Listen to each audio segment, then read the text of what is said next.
Salut, bienvenue à ici London. Nous sommes ici à Islington. Nous faisons la suivi d'une toute une série des événements sur Congo Week. Et aujourd'hui, nous recevons Patrick Mbeko, qui est chercheur, il est auteur, chercheur en matière des questions stratégiques. Et nous recevons aussi Ursule Akachi, qui est experte sur la diversité et égalité des chances à l'Université libre de Bruxelles. Ursule, je commence avec vous. Vous avez répondu à une série de questions. Vous avez fait notamment état aux questions liées à l'intégration de la diaspora congolaise en Belgique et qui constitue aujourd'hui une force. Les mêmes réalités, ce sont les réalités que nous retrouvons à travers le monde sur l'emploi, sur l'éducation, sur l'intégration. Est-ce aujourd'hui la diaspora congolaise en Belgique constitue une force? Merci beaucoup de me poser cette question en tant qu'experte sur cette question d'intégration sociale. Je voudrais d'abord vous répondre en termes de dire que cette prise en conscience des intérêts de la diaspora congolaise n'est pas vraiment une réalité.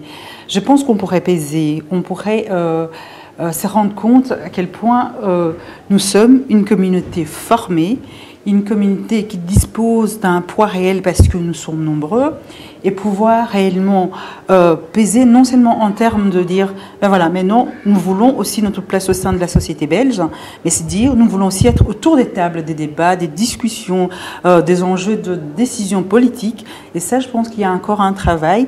Les travaux, comme disait la maman lors de la conférence Toyokana, il faut qu'on commence à se comprendre, à s'attendre, à vouloir avancer ensemble. Parce que nous, on a quand même cette question des jalousies, de dire que l'autre ne peut pas être avant moi. Et donc, je pense qu'il faut vraiment mettre ça à plat. Et ça, pour moi, ce serait intéressant de s'organiser. L'organisation est quelque chose, pour moi, de fondamental si on veut peser au sein des sociétés, au sein des sociétés dans lesquelles nous vivons. Voilà. C'est très important parce que quand vous faites analyse notamment à l'organisation, il y a plusieurs groupes. On est en train de voir l'émergence des groupuscules ou des groupes des Congolais en Europe, notamment les combattants, et les Congolais se réorganisent, on le voit. La preuve en est qu'on est aujourd'hui ici à Islington, à Londres, pour toute une série d'événements des Congo Week, et ça fait partie de cette organisation Congolais, et aussi ça nous ramène à un réveil. On est en train d'assister à un réveil, et c'est là où je pose la question à Patrick. Patrick, il y a un réveil. Vous avez fait allusion à ça, aux questions-réponses que vous avez répondu. On assiste à un réveil patriotique. Exactement. Je pense que la situation actuelle, la situation congolaise actuelle a finir par faire sortir d'un non-sommeil les Congolais. C'est un fait. Maintenant, comme je l'ai dit aussi, c'est que se réveiller, c'est bien, mais encore faut-il savoir ce qu'il faut faire sur le moyen et le long terme. Et c'est là où on observe, par exemple, un certain essoufflement au niveau de ces mouvements. Moi, je crois qu'il faut canaliser les énergies pour qu'il y ait un véritable changement au final. Parce que, comme l'a dit ma sœur d'ailleurs dans son intervention, c'est qu'aujourd'hui, il y a un réveil, on dit, bon, on ne veut pas de Kabila, mais on doit être au moins sûr de ce que l'on veut après Kabila. Et si on ne sait pas qui va être l'après Kabila ou ce qui va se passer, ce réveil n'aurait servi à rien d'une certaine manière. C'est-à-dire que le réveil est une première étape. Il y a une seconde étape qui consiste à s'organiser du mieux que l'on peut en ayant des objectifs sur le court, le moyen et le long terme. Mais comment s'organiser concrètement? Mais déjà, je crois que chacun peut jouer son rôle à son niveau. Il ne faut pas s'improviser expert sur des questions qu'on ne comprend pas. Et c'est ce que moi j'essaie d'expliquer. Aujourd'hui, on a Ursule qui nous a expliqué, elle a une certaine expertise dans son domaine. Elle peut apporter un plus dans son domaine. Vous, en tant qu'homme des médias, vous pouvez apporter un plus dans votre domaine pour ne pas qu'on ait aujourd'hui des aventuriers qui s'improvisent journalistes ou qui disent n'importe quoi et qui abrutissent la base d'une certaine manière. C'est-à-dire qu'il faut qu'on ait une certaine rigueur dans notre manière de faire. Donc chacun à son niveau doit jouer son rôle. Les étudiants par exemple peuvent s'organiser au niveau de leurs universités pour propager, pour parler de la problématique congolaise, l'expliquer à leurs compatriotes britanniques qui ne comprennent toujours pas, qui ne sont pas nécessairement pas congolais. Tout ça, ça fait partie d'une organisation. Il faut une répartition des tâches, mais tout ça ne peut se faire de la meilleure manière que si nous sommes au contrôle de ce que nous voulons véritablement. C'est-à-dire qu'il y a un réveil, voilà les objectifs que nous sommes fixés à court, à moyen, à long terme, voilà comment nous allons procéder dans divers domaines pour atteindre nos objectifs. Ursule, dans l'échange ici, pendant la conférence, vous avez fait allusion à votre présence, c'était dans l'est du Congo, et notamment à Bukavu, et vous êtes passé par les Rwanda aussi. Quels sont les besoins actuels? Vous avez remarqué un besoin, vous avez remarqué cet enthousiasme du Congolais à participer à la construction de son pays, mais quels sont les besoins réels?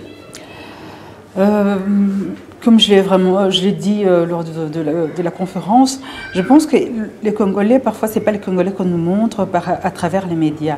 Les Congolais, parfois, c'est vraiment... Quand j'attends les gens dire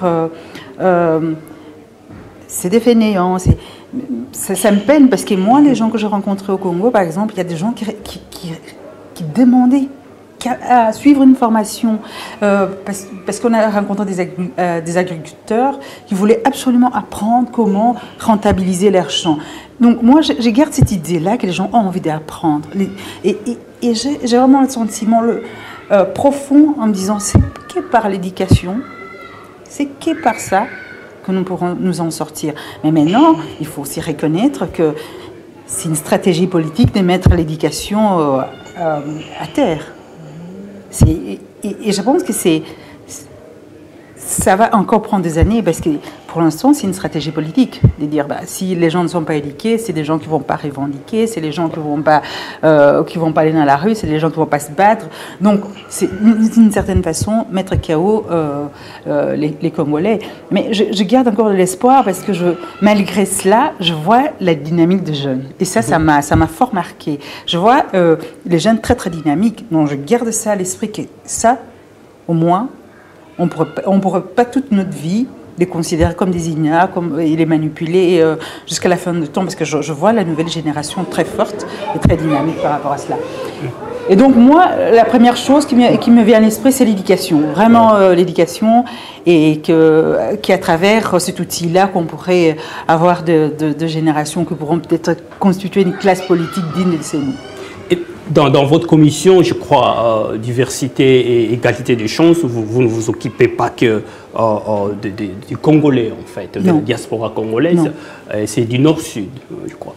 Et s'il y a un plan, il y a un projet, un plan pour s'occuper notamment de la diaspora congolaise, à constituer une force dans le but de pouvoir supporter les projets dans son pays d'origine. Mais en fait, il y a déjà un projet en Belgique sur comment mettre en valeur l'expertise des gens de la diaspora pour que ces personnes-là puissent, par exemple, définir les politiques de développement. Et je pense... On peut critiquer des politiques de développement, moi la première, mais je pense à un moment donné, quand on met autour de la table une personne, par exemple, qui est consciente de problématiques de son pays, on peut que, je veux dire pas tout de suite, peut-être à l'avenir, on peut que bousculer la manière de fonctionner, on peut que bousculer la manière une vision du développement. Donc moi je plaide pour, par exemple, qu'on puisse s'appuyer sur l'expertise de la diaspora congolaise particulièrement, à être autour de la table et à décider de ce genre de politique. Je pense que ça pourrait être intéressant pour la Belgique, mais aussi pour le Congo, d'avoir des gens qui connaissent, qui ont une expertise des deux pays. Patrick, vous êtes auteur, vous venez de publier, ça a été publié hier, Objectif Kadhafi, Patrick Mbeko, et ça c'est l'avant-dernier, Les Canada et le pouvoir Tutsi. Ça c'est le deuxième livre. Ça c'est le deuxième livre, et Les Canada et les pouvoirs Tutsi du Rwanda. Et il y avait aussi un autre livre quand même intéressant que j'ai lu, très intéressant d'ailleurs, et l'Afrique, la stratégie du chaos. Un livre très intéressant quand même, avec des révélations. et ça vous fait de vous un acteur politique, non seulement chercheur et auteur, mais ça fait de vous un acteur politique. Quelle est votre vision de la politique congolaise actuelle? Moi, je pense que moi, je n'ai pas une image positive de la politique congolaise actuelle, je le dis honnêtement, parce que le spectacle est affligeant. Il est affligeant pas pour les politiques qui s'enrichissent quand même bien, hein, mais beaucoup plus pour le petit peuple que les politiques sont censés servir. Les politiciens ne sont pas des chefs, ce sont des serviteurs du peuple. Alors, quand on inverse le rôle, nous nous retrouvons dans les situations que nous observons au Congo. Et moi, je crois que pour changer les choses, il nous faut des gens qui ont une certaine vision de ce pays-là, qui ont une grande vision de ce pays-là. On a parlé de développement, avoir une vision très claire du développement. Et surtout, pour moi j'entends par développement l'amélioration de l'aspect qualitatif de la vie des gens. C'est-à-dire, on a besoin d'une très bonne éducation pour nos enfants.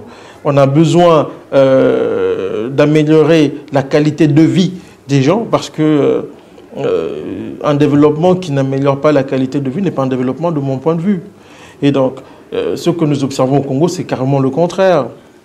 Même si on se fiait aux chiffres d'ailleurs que nous donne la Banque mondiale, déjà c'est quand même terrible, on est 228 sur 228, ce sont les derniers chiffres.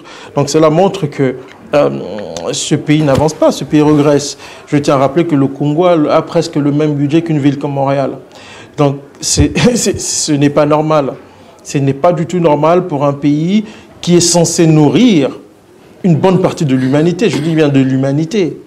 Un pays qui a de ressources qui font le bonheur des grands groupes occidentaux, un pays qui a des eaux qui suscitent la convoitise de tout le monde, puisqu'aujourd'hui on nous parle de la guerre de l'eau qui s'annonce, il n'est pas normal que des gens qui sont assis sur de l'or aient commandé de l'argent ailleurs. Et pour moi, ma vision, si on veut politique, est de voir un Congo avec des enfants très bien éduqués, un Congo qui offre à ses hommes et à ses femmes des meilleures qualités de vie. Et pour moi, c'est ça qui est essentiel et ça passe par un modèle de développement qui prenne en compte leur réalité. Après, il n'y a pas un modèle de développement qui est particulier ou dans un Congo qui vit en autarcie. Non, c'est vraiment de penser une stratégie politique et économique, une stratégie politique, économique et sociale qui rencontre les besoins les plus fondamentaux des Congolais. C'est ça qui est le plus important.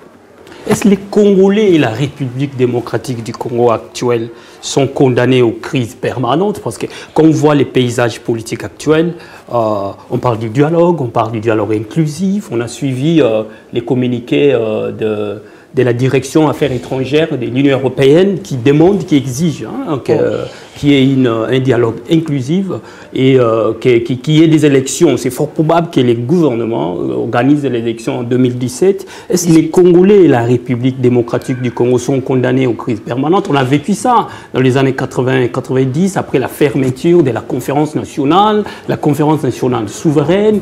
Il y a eu des gouvernements qui se sont succédés. Nguns Karlibon, Mongol Diaka, Birindoa, nous sommes-ils condamnés aux crises permanentes? Non. Essayons de devenir un peu sérieux, un peu responsable, et puis les choses évolueront.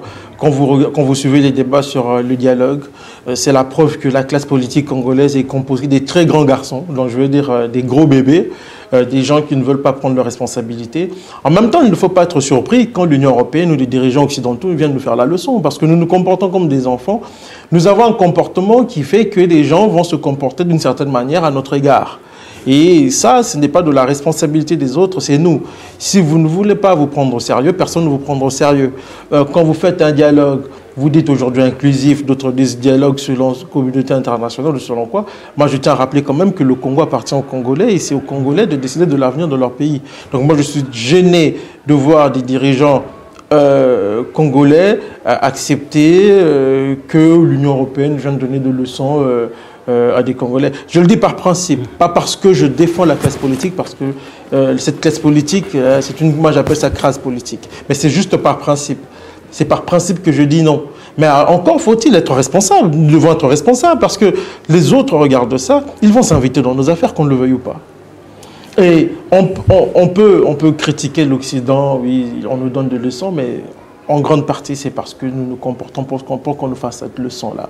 Donc, à un moment donné, nous devons devenir sérieux. Nous ne sommes pas appelés à vivre dans des crises permanentes. Je crois que nous devons prendre nos responsabilités devant nos compatriotes, en tout cas la classe politique, devant le peuple congolais, devant l'histoire. À un moment donné, il faut dire stop.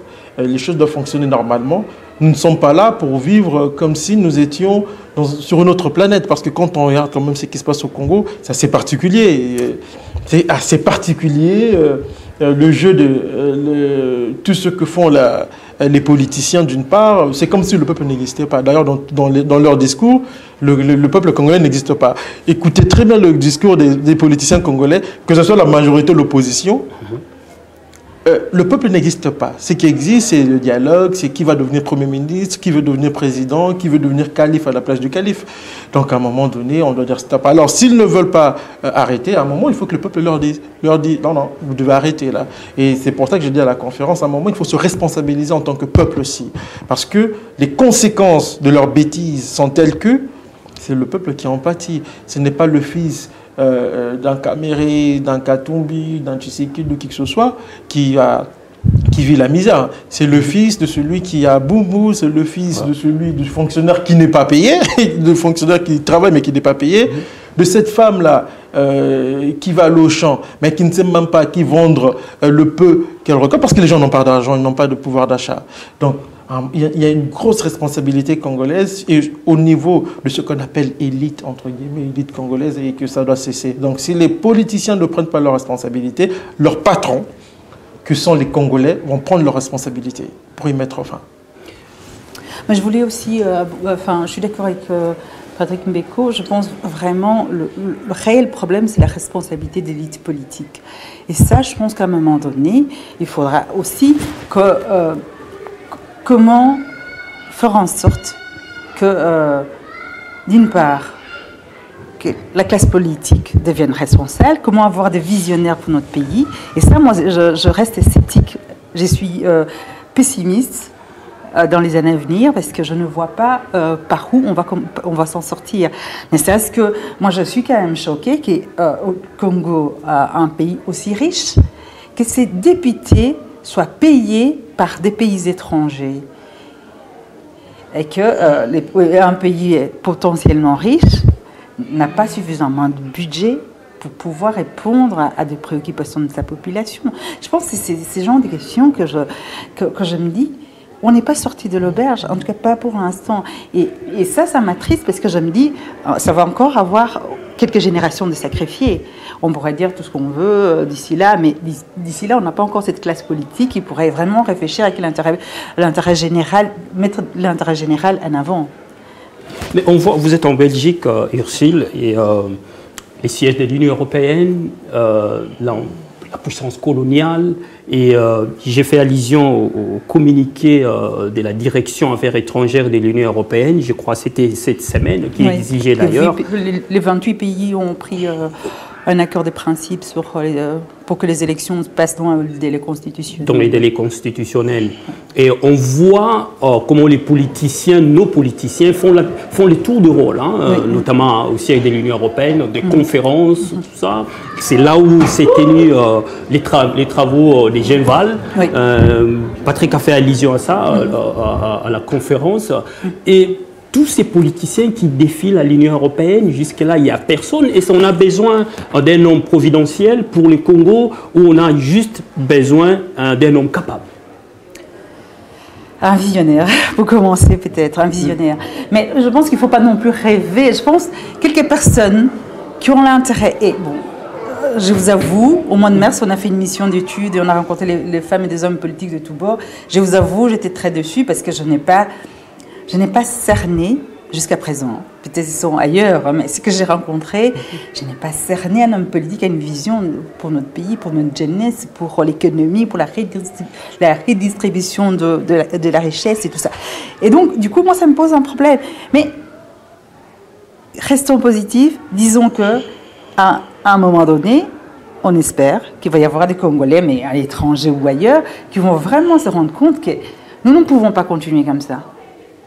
C'est vraiment, on est là, je pense, à un stade de survie. À un moment donné, Mais c'est la Belgique que font les politiciens d'origine congolaise, parce que la Belgique, c'est les pays où il y a des politiciens actifs dans ces pays. Ils participent dans la politique active de la Belgique d'origine congolaise. Qu'est-ce qu'ils font pour qu'ils pèsent même dans certaines prises de décisions concernant l'avenir de leur pays? Je pense que le problème, comme je disais, la communauté congolaise n'est pas,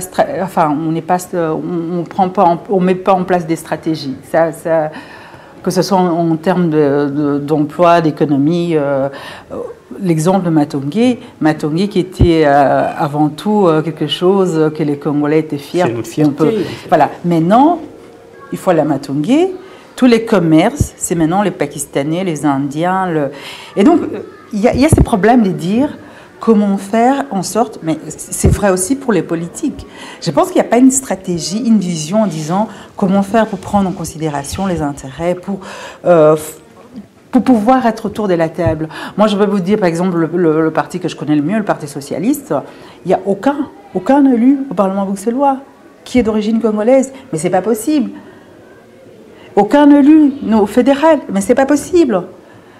De mon parti, mais il y a dans d'autres partis. Mais c'est pas possible, parce qu'il y a une étude qui montre que les Africains votent socialistes, mais ne votent pas pour les Noirs. Expliquez-moi cela.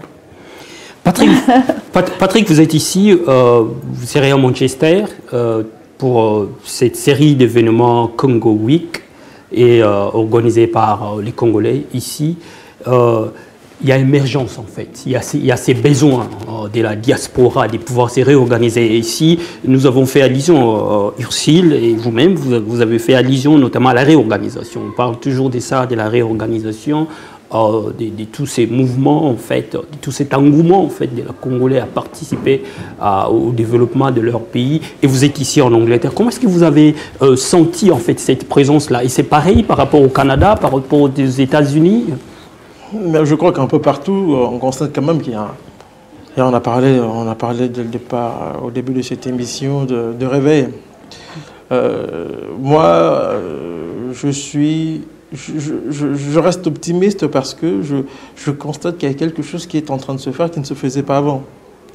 C'est ça qui fait que je sois optimiste aujourd'hui. C'est-à-dire que le Congolais, qu'on pensait ambianceur seulement, fait la preuve que non, il y a des choses importantes dans son pays et il se rend compte que quelque chose doit être fait et moi je trouve que, moi je soutiens cela, c'est d'ailleurs pour cela que je suis venu et c'est pour cela que à chaque fois que les Congolais m'appellent où que ce soit, j'y vais toujours sans regarder parce que il faut encourager cela et surtout faire en sorte que nos enfants s'emparent de cette cause-là, qu'ils en fassent leur cause personnelle. Ils ont l'avantage de comprendre ce système dans lequel ils évoluent. Ils sont nés ici, ils évoluent là-dedans. S'ils s'emparent de cette cause-là, ils en font leur cause personnelle. Ils pourront porter le flambeau, le drapeau congolais beaucoup plus loin. Comme le dit Ursule, aujourd'hui, au Parti socialiste, il n'y a pas de Congolais, mais les Africains votent Parti socialiste. Alors, il y a une dynamique qui est différente avec nos enfants qui sont beaucoup plus à l'aise dans le système. Et je crois que c'est pour cette raison que j'ai dit que les parents ont un rôle à jouer. Nous devons nous arranger. Nous devons faire en sorte que nos enfants trouvent des structures qui vont leur permettre de facilement se glisser au sein du système et évoluer convenablement et servir d'une certaine manière leur pays d'origine. Toutes les diasporas, presque toutes les diasporas le font. Et les Juifs d'ailleurs en sont les champions. Les Arméniens aussi. Exactement. Nous, je pense que le moment est venu pour nous de Exactement. pouvoir aussi dire que nous pouvons nous organiser et essayer de prendre conscience de nos intérêts et d'avancer. Patrick, Objectif Kadhafi, ça c'est votre dernière publication. Par où trouvez vos publications? Il y a aussi les Canada et les à Londres, c'est pas encore dans les librairies à Londres, mais les gens peuvent le commander quand même sur Amazon. C'est disponible sur Amazon, c'est 2 jours, c'est livré. Vous le commandez après 2 jours, 3 jours, vous l'avez sur Amazon, mais c'est ailleurs, là en Europe, en France, en Belgique. En Belgique, ça va être disponible dans 2 semaines, en France aussi. Et puis Où en Belgique? Il y a une librairie qui s'appelle Filigrane qui est en face de l'ambassade américaine et tout ça. Ouais. Un dernier message, Ursule, notamment à cette diaspora congolaise femme en Europe. Militante. Militante. Et moi, j'ai envie de dire, mais je suis optimiste aussi, comme l'a dit Patrick, je suis optimiste. Quand je vois la nouvelle génération, je me dis qu'on ne peut qu'avancer dans la meilleure direction. Donc, je suis optimiste. Quand on voit, par exemple, des artistes, pour un dernier mot, hein, donc je vous invite tous à Bruxelles, aux Beaux-Arts, il y a toute une exposition avec les artistes congolais. Les Beaux-Arts, c'est comme MoMA, c'est un endroit magnifique. Et là, on a mis tous les artistes congolais, d'origine congolaise, de la diaspora congolaise. C'est qu'il y a à un moment donné des choses positives au sein de notre communauté et qu'on doit à chaque fois mettre en valeur. Patrick, un dernier mot? Écoutez, moi je dirais aux Congolais de continuer, de ne pas lâcher. L'adversité fera qu'on puisse se décourager, mais la volonté, s'il y a de la volonté, on ira plus loin. Si les autres l'ont fait dans d'autres communautés, pourquoi pas les Congolais? Ils en ont les moyens, ils sont capables, ils sont des gens intelligents. Quand ils s'y mettent, ils le font bien. Ce n'est pas un dernier mot pour Patrick et pour Ursule. Ils sont actifs dans la diaspora congolaise et nous allons continuer à suivre leurs événements et puis les événements dans la diaspora congolaise, notamment ici au Royaume-Uni. Merci Ursule pour votre écran et votre présence ici en Angleterre, notamment à Londres. Et merci aussi à vous Patrick pour votre temps à partager avec nous ici certaines expériences, notamment ici en Angleterre. Et je sais que cette semaine, vous serez aussi à Manchester. Oui, c'est demain. Demain, vous serez à Manchester. Ouais. Okay. Merci et au revoir.